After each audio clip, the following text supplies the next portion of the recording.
Co-powered by Techno।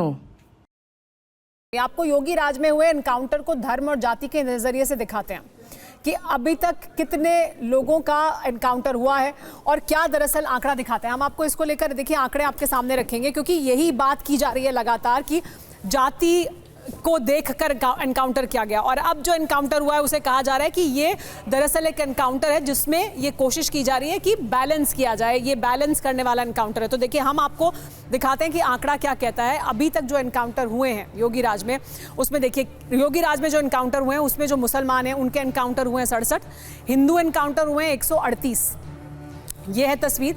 जो Hindu encounter हुए हैं उसमें क्या है आंकड़ा देखिए, ब्राह्मण 20 मारे गए हैं, ठाकुर 18 मारे गए हैं, यादव 16 मारे गए हैं और अन्य 84 मारे गए हैं।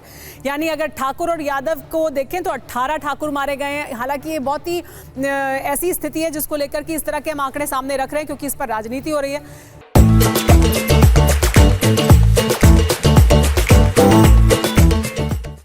सुनील साजन जी, तो देखिए ये है आंकड़ा जिसमें 138 तो हिंदू मारे गए हैं और उसमें यादव और ठाकुर की अगर तुलना करें उसमें भी यादव कम मारे गए हैं, ठाकुर ज्यादा मारे गए हैं। तो फिर आप क्या ये जो हर्षवर्धन त्रिपाठी जी भी कुछ देर पहले कह रहे थे, दरअसल आप ये कहना चाहते हैं या आप कोशिश कर रहे हैं कि योगी आदित्यनाथ पर ये मुद्दा कहीं जाकर टिक जाए कि वो ठाकुरों की राजनीति करते हैं और इसके लिए आप एनकाउंटर को भी जाति के चश्मे से देखने की कोशिश कर रहे हैं?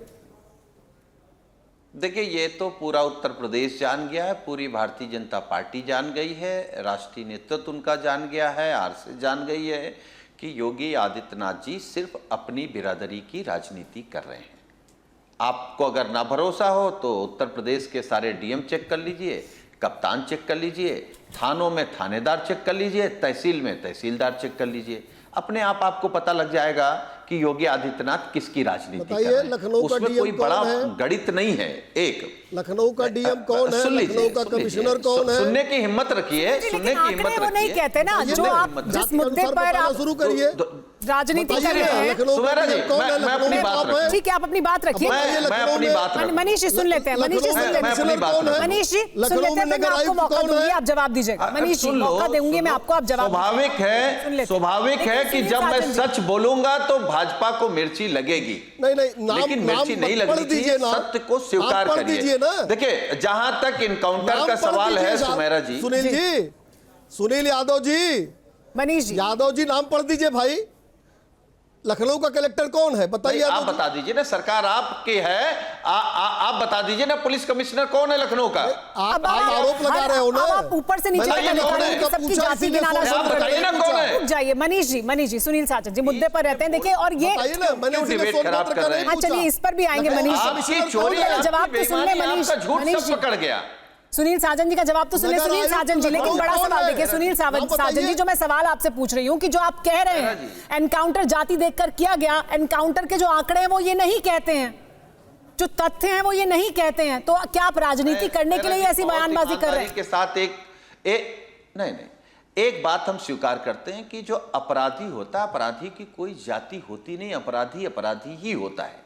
लेकिन जब सरकार का एजेंडा हो कि जाति देख करके, मतलब संविधान की शपथ लेने वाला व्यक्ति जो उत्तर प्रदेश का मुख्यमंत्री हो, अपने को संत भी कहता हो, मठाधीश भी हो, वो आदमी झूठ बोल जाएगा, जो लोग थे नहीं उनका नाम ले लेगा, तो इससे ज्यादा शर्म की बात क्या होगी? और फिर जब मंगेश यादव की हत्या हुई तो समाजवादी पार्टी ने कहा यह एनकाउंटर नहीं, हत्या है।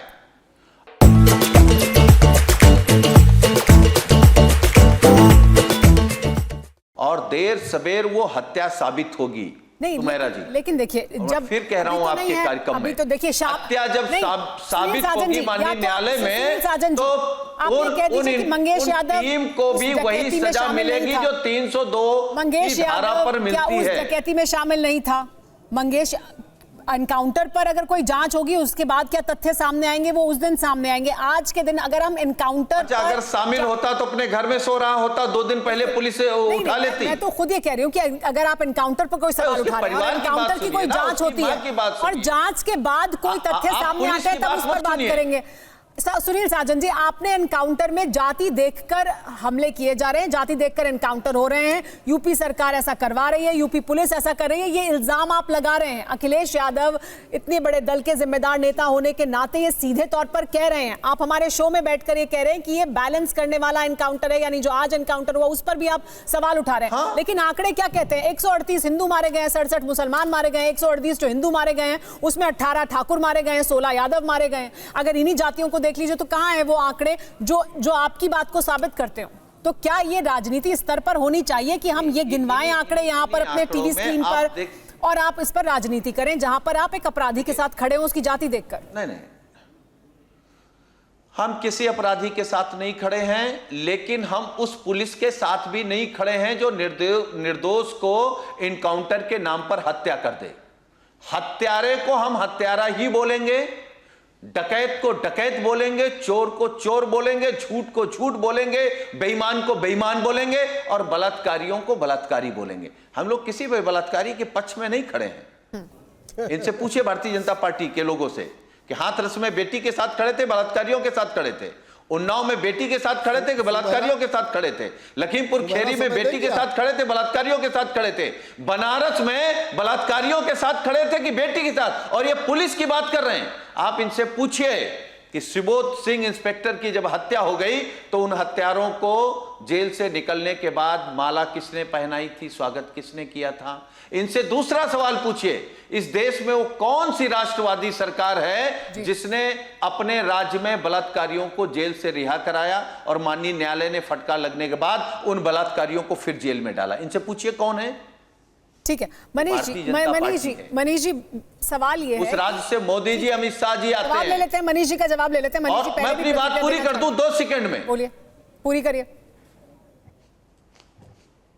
मैं केवल ये कह रहा हूं कि अभी जब पूरी डिबेट में यही है कि महिलाओं के खिलाफ अपराध हो रहे हैं, वो पूरे देश में गुस्सा है। आपके भी कार्यक्रम में चलता है, वो घटना बंगाल में हो जाए, यूपी में हो जाए, बिहार में हो जाए, महाराष्ट्र में हो जाए या किसी भी राज्य में हो जाए, ऐसी स्थिति में उत्तर प्रदेश से किस तरीके की खबर आती है कि चिन्मयानंद के मुकदमे वापस लेगी योगी सरकार। अरे कौन होते हैं आप? कौन है चिन्मयानंद? देश नहीं जानता है क्या? ठीक है।